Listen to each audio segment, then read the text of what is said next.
ஜெயவாசவி. இன்று 11வது ஸ்லோகம். அவஜானந்தி மா மூடா மானுஷீம் தனுமாஸ்ரிதம் பரம் பாவ மஜானந்தோ மம பூதமகேஸ்வரம். என்னுடைய பரஸ்வரூபத்தையும் நான் உயிர்களுக்கெல்லாம் ஈசனாயிருப்பதையும் அறியாத மூடர்கள் ஒரு மானுட வடிவம் எடுத்தவன் என்றெண்ணி என்னை அவமதிக்கின்றனர். கர்மத்தில் கட்டுப்படாதவன் வடிவத்திலும் கட்டுப்படுவதில்லை. ஜடாகாசத்தை எப்பொருளும் சிதைப்பதில்லை. பின்பு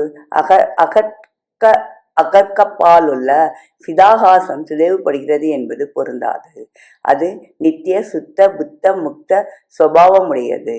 எல்லாருக்கும் பொதுவாக யாமியா இருக்கின்ற பரமாத்மா உடலில் எங்கனம் வாழ வேண்டும் என்பதை மக்களுக்கு காட்டுதற் பொருட்டே ஒரு அவதார புருஷராக தேகத்தை தரிக்கிறார். இதை அறியாதவர் அவரை அவமதிக்கின்றனர். யானைக்கு வெளியே தோன்றும் தந்தமும் உள்ளே இருக்கும் பற்களுமாக 2 வகை பற்கள் ஆயிருக்கின்றன.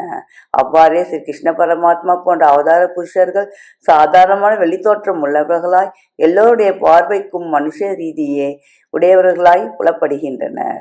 ஆயினும் அவர்கள் கர்மவசத்துக்கு வெகு தூரம் அப்பாற்பட்டவர்களாகிய பரமசாந்தியில் நிலைத்திருக்கின்றனர்.